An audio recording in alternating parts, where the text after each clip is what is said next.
E o debate entre Catarina Martins e André Ventura é já hoje à noite na SIC Notícias. É o primeiro de uma maratona de debates que antecedem as eleições, marcadas para 30 de janeiro. Rui Mergulhão Mendes, analista comportamental, está connosco no Jornal do Meio-Dia. De facto, estamos a menos de um mês das eleições.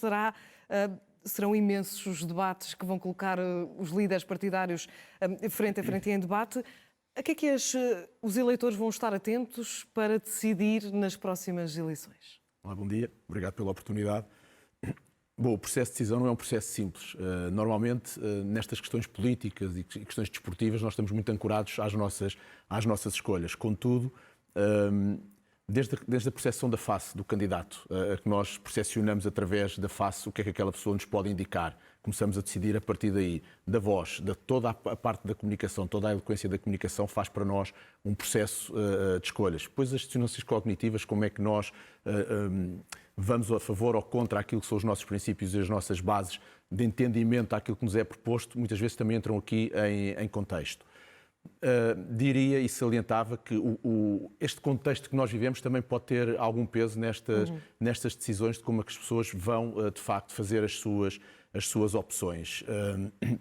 Não é um tema linear.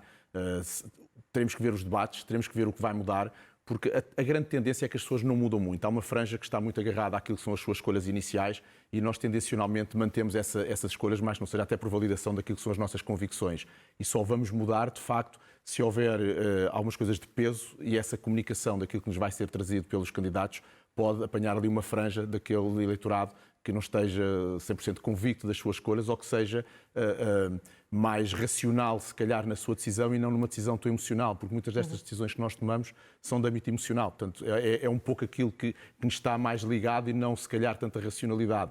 Eu gostava só de dar aqui um aspecto que eu acho que poderia ser relevante um dia fazerem esse teste nas eleições, que seria pegar nos 4 ou 5 pontos de cada lista e fazerem um sufrágio à saída dos atos eleitorais e perguntar às pessoas em quem é que votavam, com base naquilo, e depois perguntarem quem é que votaram, para saber se as pessoas de facto votam nos programas ou se votam nas pessoas, porque votando nas pessoas estão estas características todas emocionais, de percepção, de expectativas. Estamos num período absolutamente atípico em que e estarão milhares de portugueses em isolamento devido à Covid-19, portanto toda esta campanha e pré-campanha será feita sobretudo nesta maratona de debates, nunca antes vista. É aqui preciso também uma adaptação por parte dos líderes políticos, com riscos e também com oportunidades, dependendo das valências de cada um. Com certeza, e cada um desses debates irá mudar a forma como cada um dos candidatos vão estar. Portanto, as nossas situações de poder ou de inferioridade face ao outro condicionam ou podem potenciar a nossa forma de estar e a nossa forma de comunicar e, consequentemente, o que é que isso é percepcionado no eleitorado e como é que as pessoas que estão em casa vão tomar decisões com base nessa informação. Se nós fizermos, por exemplo, um paralelo há 4 anos atrás, onde tivemos Passos Costa, nós diríamos assim, o cenário é igual. O cenário não era igual. Um estava a ser descortinado o percurso enquanto Primeiro-Ministro e o outro estava a dizer aquilo que poderia fazer e aquilo que se propunha a fazer.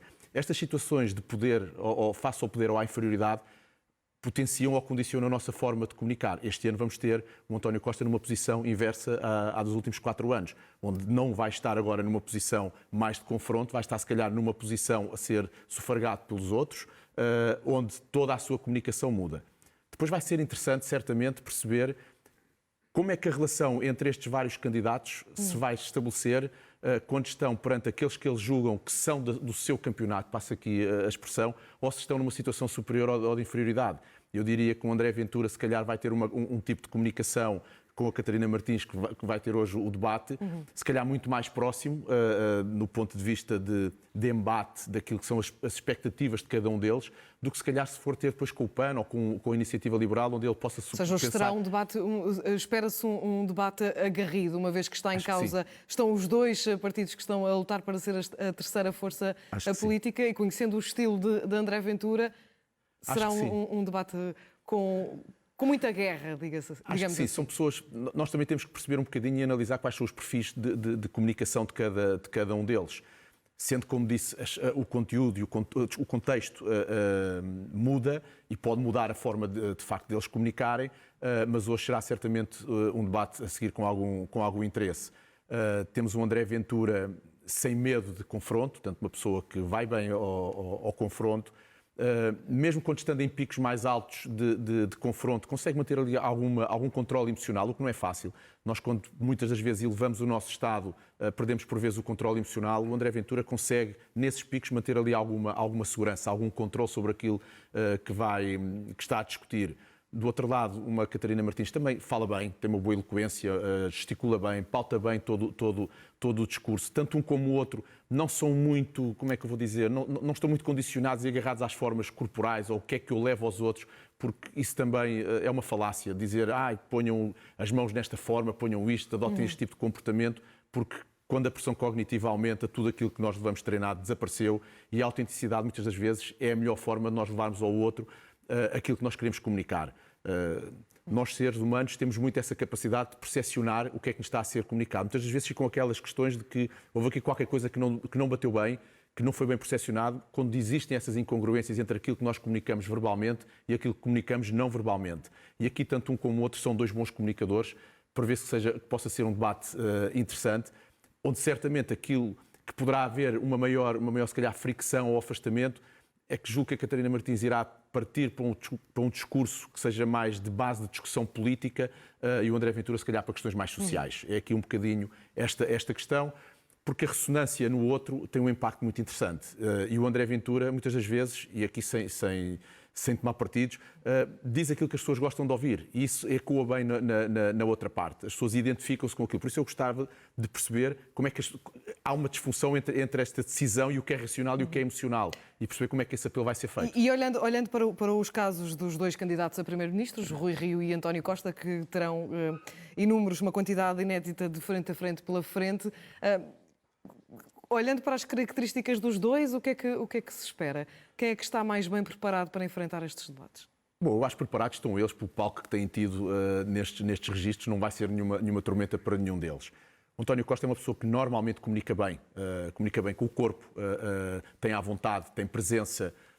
Destacava talvez um aspecto de percepção mais negativo na área do António Costa, quando enfatiza certas e determinadas afirmações, tem tendência a criar rugas na testa, que nos dá a quem está a percepcionar do lado de lá algumas emoções que possam não ser tão positivas. Seria uma questão, mas é um enfatizador dele, é uma forma dele comunicar, está-lhe muito enraizada e acompanha-o ao longo dos anos, pelo menos daqueles que são mais públicos. Agora, é uma pessoa com segurança, é uma pessoa que não tem medo do confronto, também controla bem emocionalmente toda a sua forma de comunicar, não o vejo com medo de fugir a qualquer uma destas questões. Do outro lado, temos um Rui Rio muito confronto, uma pessoa que gosta de ir ao confronto. Se nós, por exemplo, recuarmos às questões internas do próprio partido, mesmo com Pedro Santana Lopes e agora com Rangel, vimos várias vezes ele sem questões nenhumas de dizer, eu posso enumerar aqui questões que são altamente negativas para o Pedro Santana Lopes e enumerava-as sem problema. Isto é preciso ter algum controle para o fazer sem perder depois aquele registro de estar frente a uma câmara e estar a levar informação ao eleitorado. É uma pessoa que vai bem a esse choque, vai bem a esse controle. Tem aqui algumas debilidades do ponto de vista da comunicação. Ele comunica muito, as mãos são muito uma muleta de comunicação dele e vimos, e isso são aspectos que muitas das vezes eles poderiam tentar corrigir, tentar pausar de forma diferente, para não apontar dedos, para não pôr mãos em risco, e o Rui Rio entra muito nesse registro. Quando nós estamos a percepcionar essas informações, muitas das vezes pode ser tomado com uma agressividade, com alguma questão mais rude, e que lá está, que pode E essas características também vão variando consoante os líderes, ou seja, lá está, da mesma maneira como o André Ventura também não será a mesma coisa com outros candidatos, também aqui António Costa e Rui Rio farão essas diferenças consoante quem estejam à frente. Vai ser giro seguir este percurso e perceber a análise de como é que se faz cada um deles face aos vários candidatos, porque aí também nos vai dar uma real indicação de como é que eles se sentem face àquilo que eles são, se de facto se sentem a terceira força, ou se sentem que são os líderes, ou se aquilo é um discurso, porque depois, comportamentalmente,